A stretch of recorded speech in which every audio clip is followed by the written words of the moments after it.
que nós estamos trabalhando hoje dentro do ITESP é o incentivo ao cooperativismo e ao associativismo, para que a gente possa organizar esses produtores, fazer com que eles entendam o que o mercado consumidor está adquirindo, não só o Estado, porque a gente entende que a dependência também só em relação ao Estado é um problema.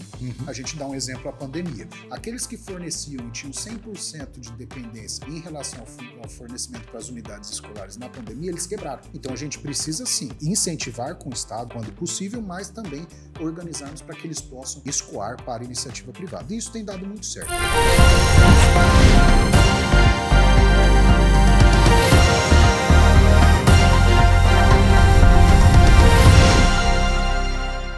Sejam muito bem-vindos a mais uma edição do nosso podcast Os Prefeitos. E hoje a gente vai falar, dentre outros temas, sobre regularização fundiária, um assunto que é extremamente importante em todos os municípios, especialmente aqui nos municípios do estado de São Paulo. E eu tenho a satisfação de receber hoje aqui a equipe do ITESP, do Instituto de Terras do Estado de São Paulo, na presença do Lucas, presidente, e do William, coordenador regional. Aliás, regional, qual é a regional que você Da região leste. Região leste. Nossa região aqui. Maravilha. Então, assim, para que todo mundo fique com o contexto adequado, Lucas, queria te pedir uma primeira tomada, assim, qual é o portfólio, quais são as atribuições do ITESP, além, naturalmente, da regularização fundiária?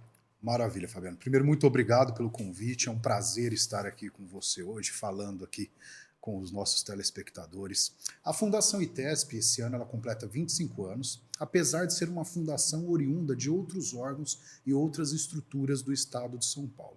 A Fundação ITESP atua com assistência técnica dentro dos assentamentos estaduais e das comunidades quilombolas. Essa última nós somos responsáveis por toda a política dentro do estado de São Paulo, quando trata-se de áreas devolutas ou na política de assistência técnica. Ou seja, nós fazemos o reconhecimento das comunidades, nós fazemos a titulação das comunidades e também fazemos isso dentro dos assentamentos estaduais. Hoje, está ocorrendo, a maior regularização fundiária rural da história do estado de São Paulo.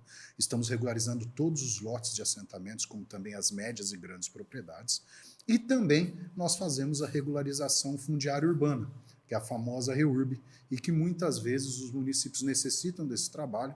Nos pequenos municípios tem um impacto muito grande, financeiro também, quando trata de arrecadação e também da implementação de infraestruturas públicas, e também a Fundação ITESP é administradora dentro do estado de São Paulo do PEPAS, que é o Programa Paulista de Agricultura de Interesse Social, onde o governo do estado, ao adquirir os alimentos e também a produção leiteira para a Secretaria de Educação e para a Secretaria de Administração Penitenciária, eles o fazem, ao menos em parte, dos agricultores familiares, fomentando essas economias familiares que nós temos, principalmente nas regiões mais distantes do estado. Legal. Para pegar o primeiro tópico que você falou, a questão dos quilombos e das comunidades. Isso, obviamente, demanda uma interlocução muito próxima com o município e com aquelas comunidades que estão baseadas ali no território. Na experiência de vocês, o que hoje funciona muito bem no diálogo com as prefeituras e o que precisa continuar sendo muito de objeto de atenção dos prefeitos, até porque a gente vai ter agora, em 2025, uma mudança importante, de novos prefeitos assumindo, alguns prefeitos sendo reeleitos, mas muitos prefeitos de primeiro mandato. Então, quais são as melhores práticas que vocês recomendam que os municípios adotem para que hoje o que funciona continue a funcionar e eventuais pontos de melhoria? É importante destacar que a Fundação ITESP hoje ela tem uma sede na capital e 25 escritórios distribuídos pelo estado de São Paulo, principalmente nesses pequenos municípios onde estão instalados os assentamentos estaduais e as comunidades quilombolas. 70% dos nossos assentamentos encontra-se no Pontal do Paranapanema e a grande proporção das comunidades quilombolas encontra-se no Vale do Ribeira e ali no litoral norte paulista.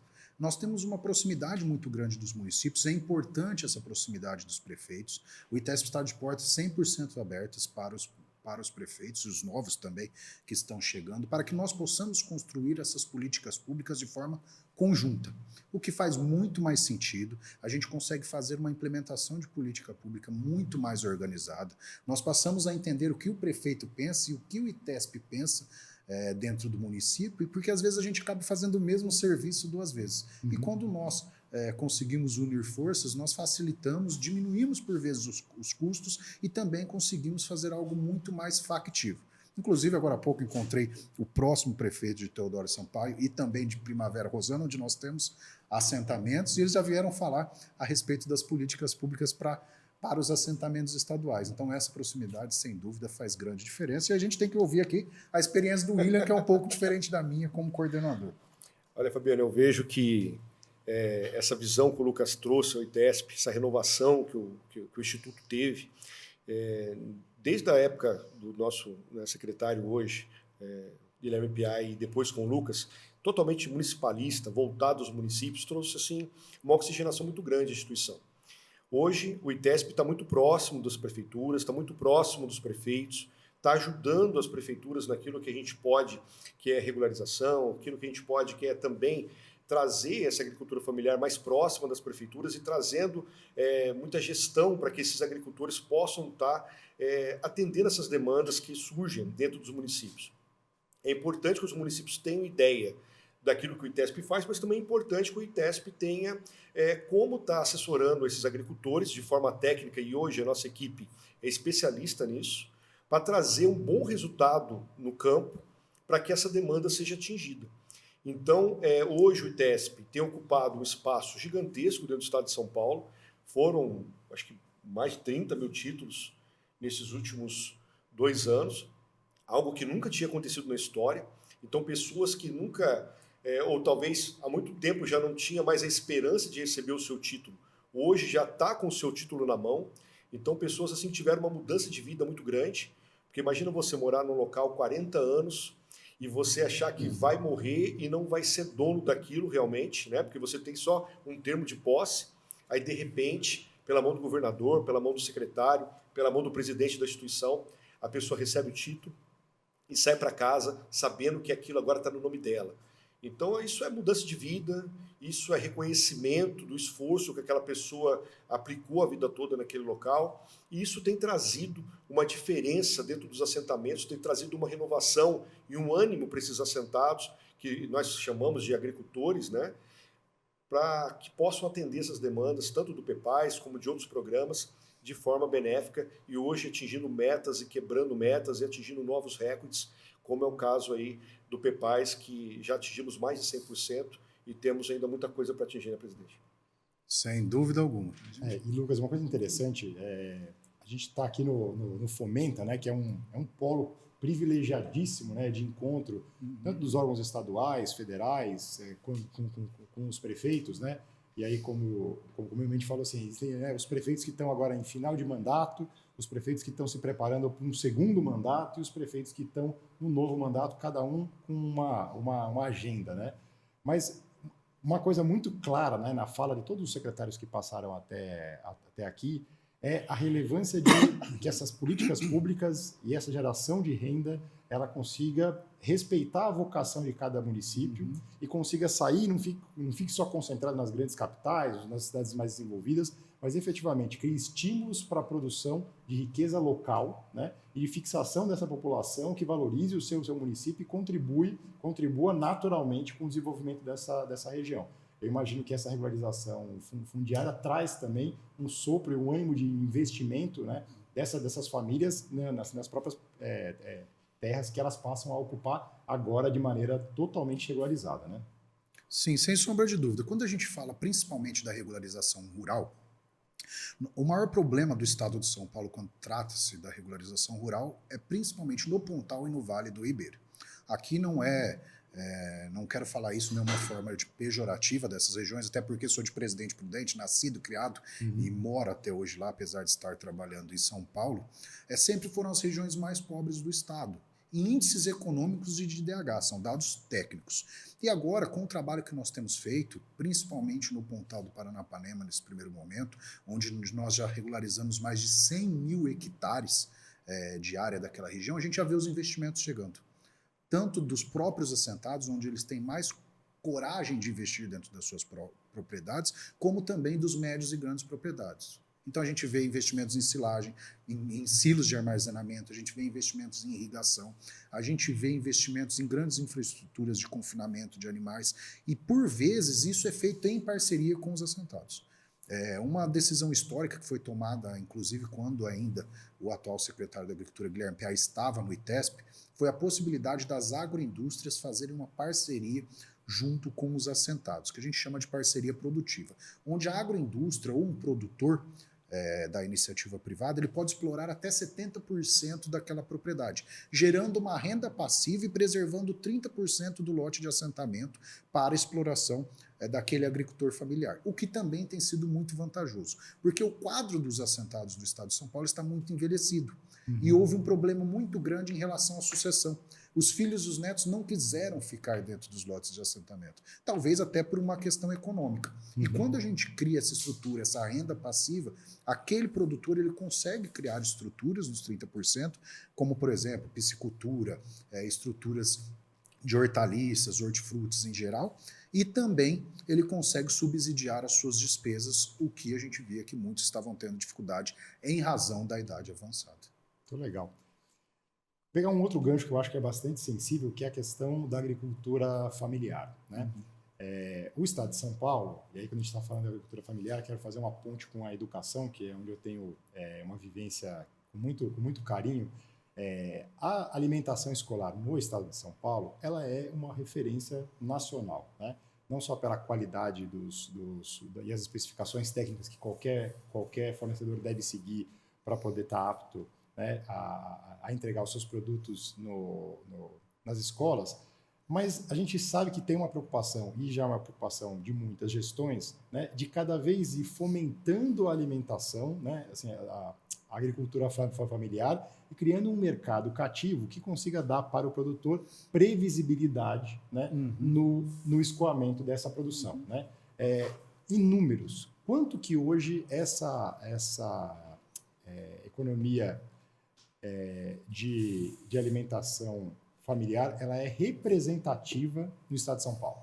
Tá. Através do PEPAS, esse ano nós atingimos a comercialização de 17 milhões de reais, o que é um número ainda muito aquém do que a gente acredita que seja a realidade que a gente pode construir para os próximos anos. Mas é importante destacar que não adianta nós pensarmos apenas em números e não estruturarmos a cadeia. Para que nós possamos, de fato, aumentar esse número, a aquisição por parte do Estado, eu preciso que a cadeia esteja devidamente organizada. Para que quando o Estado vier buscar aqueles insumos, que também os nossos produtores consigam fornecer.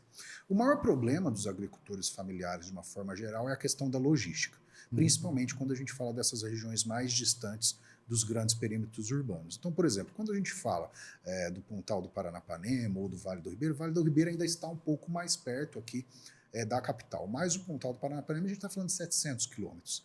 E são estradas pedagiadas, isso e aquilo, então tem um custo de fato elevado. Quando a gente traz esse trabalho junto com a Secretaria da Educação ou a Administração Penitenciária, a gente também facilita o escoamento, porque a gente está fornecendo para aqueles municípios do próprio entorno. Mas, para isso, da mesma maneira, eu preciso da cadeia muito bem organizada. Então, o que nós estamos trabalhando hoje dentro do ITESP é o incentivo ao cooperativismo e ao associativismo, para que a gente possa organizar esses produtores, fazer com que eles entendam o que o mercado consumidor está adquirindo, não só o Estado, porque a gente entende que a dependência também só em relação ao Estado é um problema. A gente dá um exemplo, a pandemia. Aqueles que forneciam e tinham 100% de dependência em relação ao fornecimento para as unidades escolares na pandemia, eles quebraram.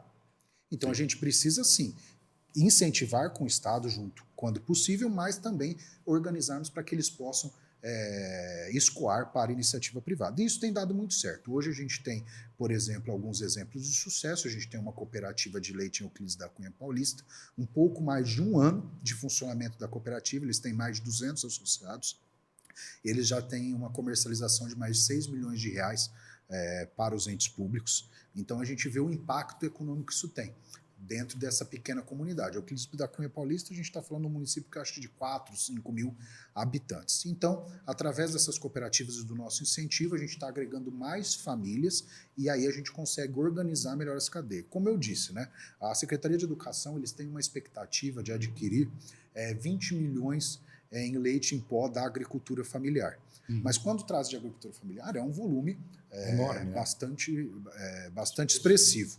Então, a gente precisa, de fato, que a cadeia esteja organizada para que também eu possa honrar esse fornecimento junto à Secretaria de Educação. Porque é o que eu falo, também se os meus produtores não conseguirem honrar, também a Secretaria de Educação vai falar, olha, vocês não têm capacidade de fornecimento. Preciso suprir de alguma outra Então, exige-se, maneira, né? de fato, todo um trabalho por trás disso. Não basta apenas que eu peça ao Estado para que compre mais. Eu preciso que as pessoas tenham condição de fornecer, antes de tudo. Legal. Eu tenho a dimensão que isso é um trabalho literalmente de formiguinha, né? De convencimento, de identificar o potencial de uma região, de estimular e desenvolver ali uma cooperativa, de trabalhar com as prefeituras, né, e as unidades prisionais para que esse consumo comece a funcionar. Eu imagino que, William, os 25, além, obviamente, da própria administração central do IPES, eu imagino que os escritórios acabam desempenhando um papel fundamental nessa interlocução com os territórios para poder tanto identificar oportunidades quanto, eventualmente, fazer essas costuras locais para que essa mágica aconteça, né? O trabalho ele acontece em várias vertentes. Primeiro, a gente tem que ir até a prefeitura e mostrar para o prefeito, mostrar para o secretário de Educação, mostrar para o nutricionista municipal que existe ali produtores familiares que possam estar fornecendo, atendendo a demanda e que eles precisam também pensar em um cardápio que possa ser um cardápio ocasional, que possa ser um cardápio que possa ser praticado pela agricultura familiar. Depois disso, eu tenho que falar com o meu agricultor, que, como o Lucas disse, é importantíssimo que eles estejam cooperando, que eles estejam juntos, né? Sozinho ele não consegue atender, mas quando eles estão juntos, aí eles conseguem atender uma demanda grande. Hoje, devido a esse trabalho que o ITESP tem feito, essa organização que o ITESP tem demonstrado, e outra, a gente está constantemente falando com diretores de penitenciária, com diretores de escolas, com diretores, delegados de ensino de algumas localidades. Então, o que está acontecendo? Tem agora agricultores convencionais, né, que não estão em assentamentos, que estão pedindo para participar de cooperativas que foram feitas por assentados, para que eles possam também estar podendo entregar produtos junto aos assentados, porque eles estão vendo que a organização que o ITESP proporcionou, e essa organização, como o Lucas disse, em cadeia, né, ligando todos os pontos e não só falando para o agricultor, produz aí que a gente vai tentar vender, mas não, ligando o fornecedor com o produtor, já deixando a cadeia pronta, certa, né? Então eles estão vindo para também estar podendo estar participando disso. Então isso é uma conquista muito grande, porque até alguns anos atrás, né, eles eram pessoas que sofriam algum tipo de preconceito, né? Porque, o cara, não sei, não vai.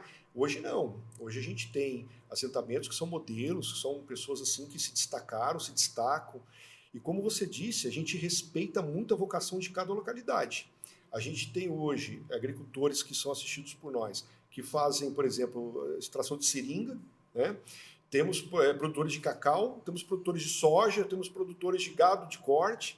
Então, assim, a gente tem uma vertente muito grande de cultura, cada um dentro da sua regionalidade, isso atendendo cada demanda de cada local e de uma forma que é prazerosa para eles, fácil de compreensão, porque o cara que plantou banana a vida inteira, a gente não impõe que ele venha a plantar soja, e nem muito menos o cara que planta soja, a gente vai, a partir de agora você tem que plantar banana.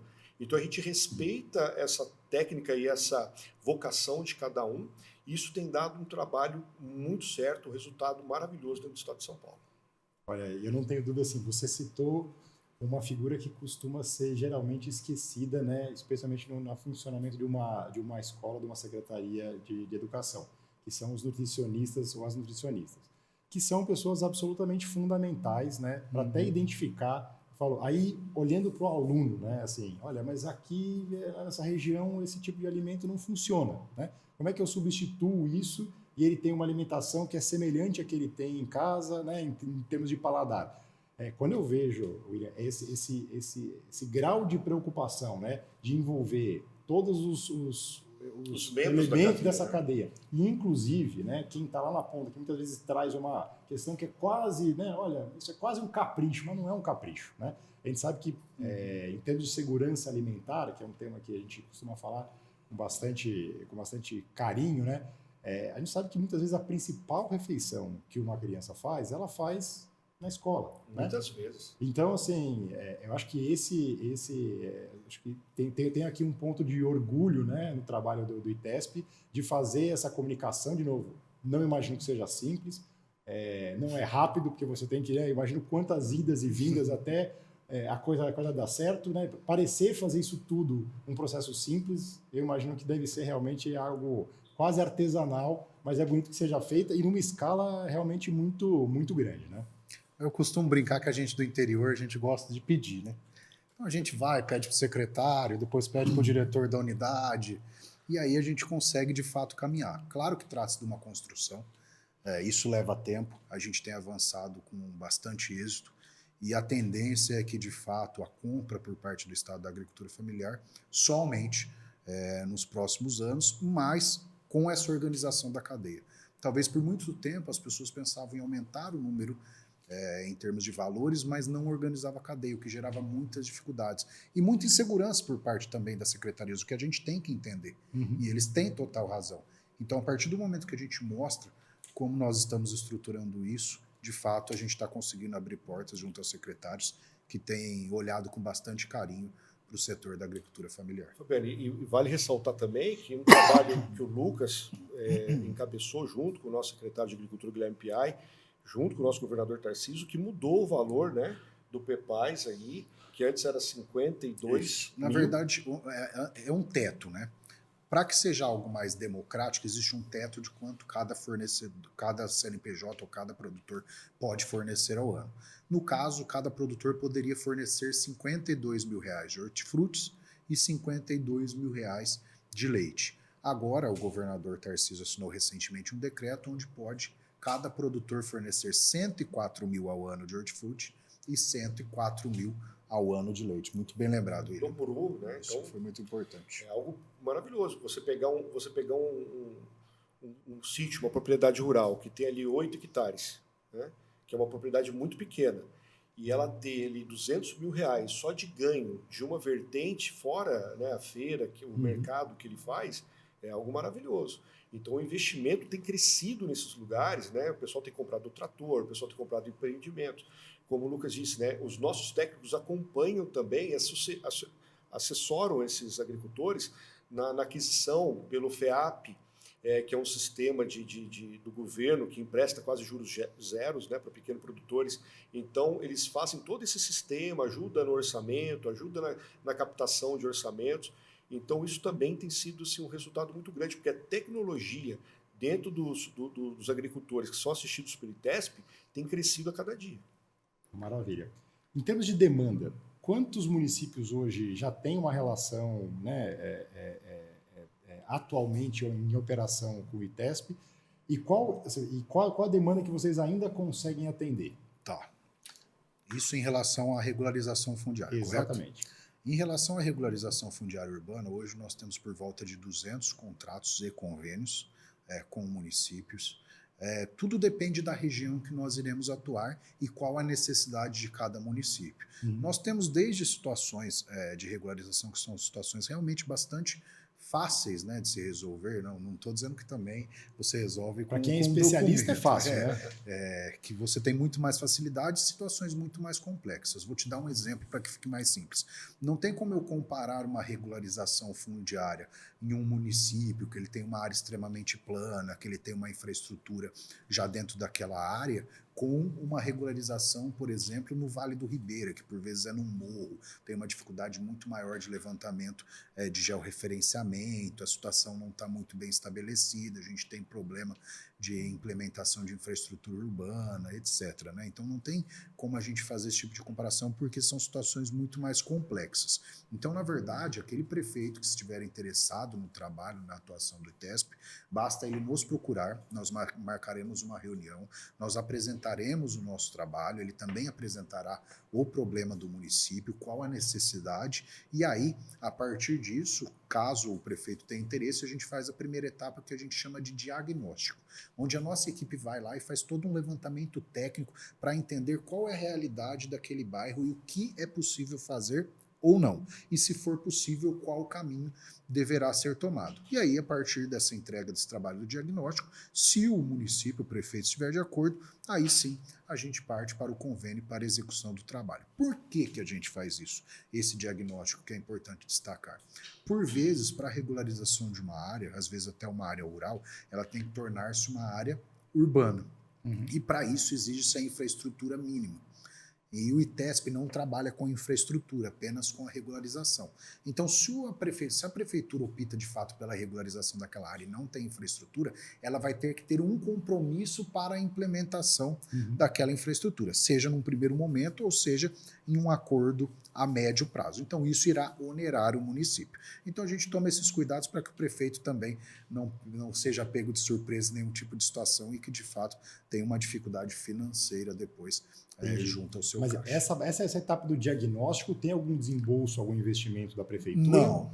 Na verdade, no convênio, né, os únicos custos que a prefeitura tem é o pagamento de hospedagem e alimentação dos nossos servidores e, eventualmente, o combustível enquanto eles estiverem atuando ali no município, que são em momentos específicos, como, por exemplo, no momento que eles vão fazer o levantamento para o georreferenciamento da área, no momento do cadastro, onde eles vão até os imóveis cadastrar as famílias. Então, é um custo que eu digo que é praticamente simbólico, considerando que a média de mercado na iniciativa privada de custo por imóvel de regularização fundiária vai girar em torno de 7 a 10 mil reais do início ao fim desse processo, até que a pessoa tenha acesso à matrícula do seu imóvel.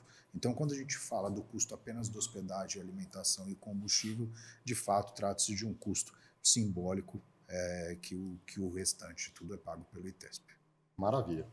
Então, fazer uma última pergunta, mas agora é menos da parte técnica. Ter um secretário que já esteve na sua cadeira facilita ou dificulta a vida?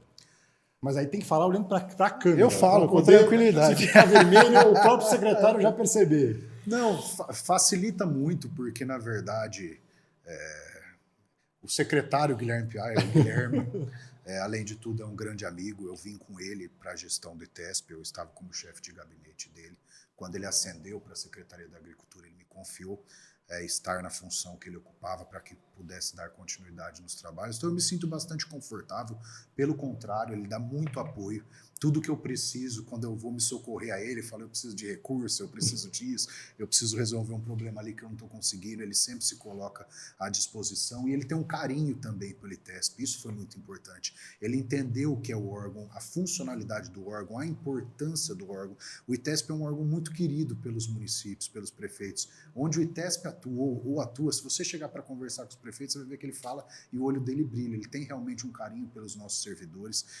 Então foi muito importante a passagem do secretário Guilherme Piai pelo ITESP, isso tem nos ajudado muito e, sem dúvida, a gente vai conseguir avançar ainda mais em razão dessa proximidade. De vez em quando ele puxa a minha orelha, né? Mas aí ele briga um pouquinho comigo, mas... É um pouco do papel do secretário, a gente tá pronto para isso. Maravilha. E assim, eu acho que o que é bonito de ver, assim, a fundação é uma fundação jovem, né? Assim, 25 anos nessa constituição. Sim. A gente tem outras organizações, né, que já são centenárias no estado de São Paulo, e aí eu falo, cada uma no seu tempo acaba tendo seus próprios desafios, né, para poder encontrar a sua vocação, como a gente fala da vocação dos municípios, mas a sua vocação, cada governo que passa acaba de vez em quando fazendo algumas redistribuições de tarefas, então você tem que fazer algo que você antes não estava acostumado a fazer, e eu percebo de uma maneira muito, muito feliz, assim, as várias secretarias que a gente tem ouvido aqui, pontos de intersecção, né? Pontos de preocupação, olha, como a cultura está relacionada com a agricultura, como, eventualmente, a educação também se relaciona com a saúde e com a cultura, e assim, porque no final das contas, né, eu falo para quem é o cidadão, essas várias caixinhas, elas não significam muita coisa, né? Assim, eu como cidadão, chego lá, eu espero que a zeradoria esteja feita, que eu tenha água, que eu saiba onde eu posso comprar, onde eu posso vender, que o imóvel que eu habito está regularizado. Quem faz isso tudo acontecer acaba sendo menos relevante, né? Eu acho que aí quem está do lado do governo é que tem que ter essa preocupação de fazer essas articulações todas de novo.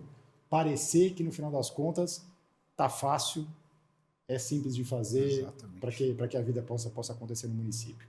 Eu acho que você pontuou algo muito importante. O diálogo dentro do governo Tarcísio está sendo muito exitoso. Por mais que eu esteja no ITESP, por vezes eu preciso de outras secretarias ou por vezes eu sou procurado para tratar de um assunto que não é, da minha competência, né? Então, às vezes eu visito um prefeito e ele me traz um assunto do turismo, como você deu exemplo, ou da própria agricultura, ou de uma CETESB, ou de uma fundação florestal. E hoje a gente tem a liberdade de procurar esses outros órgãos e passar essas demandas que chegam até nós. E também, por vezes, quando a gente precisa fazer construções conjuntas. Por exemplo, eu falo de turismo, né? Eu estava falando que eu encontrei o próximo prefeito de Rosana, o Claudemir. Eles têm alguns problemas dentro do município de regularização, que envolve o ITESP. Mas também isso beneficia o turismo, então envolve a Secretaria do Turismo. Então você vê que as coisas, de fato, elas são interligadas. Então, havendo uma comunicação muito boa entre as secretarias do Estado e os órgãos, facilita para que as políticas públicas sejam implementadas de forma organizada e efetiva. E a gente vê, de fato, esses resultados acontecendo lá na ponta. Maravilha. Gente, nosso tempo se encerrou. Obrigado. Lucas, quero agradecer muito pela tua participação. Desejo toda a sorte, né, nesses desafios que eu acho que são absolutamente relevantes e impactam a vida de, né, centenas de milhares de pessoas. E para o William, que o telefone dele vai tocar, todos os prefeitos já sabem todos que é os prefeitos liguem para o William, por favor. Então, assim, ele sabe que assim, ele está com essa cara descansada, mas vai ficar com a cara até o final do ano, tem que estar cansado, né? Não, tem que ligar para o William e falar: William, você está convidado a me visitar aqui na prefeitura. Tem pouca para ele andar. Acho que é um prazer a gente poder visitar as prefeituras aqui do estado. O governo está oxigenado, ele é um governo jovem, né? Dentro da nossa linha de trabalho aqui, o Guilherme é uma pessoa jovem, dinâmica, trabalha com brilho no olhar, é um cara que gosta do que faz. O Lucas também é um cara determinado, um cara simples, um cara acessível. Então, assim, eu acho que hoje esse trabalho que a gente faz está tendo esse êxito também por isso. Então, hoje, os prefeitos estão tendo mais liberdade de chegar na secretaria, de chegar no ITESP, estão tendo mais liberdade de poder falar os problemas, de poder discutir, colocar os problemas na mesa, e a gente está conseguindo, dentro do possível, resolver esses problemas. Então, isso é bastante gratificante e a gente quer trabalhar. Pode ligar, a gente vai visitar, a gente visita quase todos os prefeitos da nossa regional, que tem 124 cidades, e a gente está aqui para atender cada demanda, cada problema que aparecer nesses municípios. A gente tem um município muito simples de resolver, temos alguns assim bastante complicados, né, de bastante demanda, mas dentro da nossa capacidade técnica, o Lucas já falou, vamos atender sempre que possível todo mundo. Então, ordem dada, ordem cumprida, né? Então a gente está lá para poder fazer com que aconteça a coisa. Maravilha. Gente, obrigado pela atenção de vocês. Nos vemos na próxima.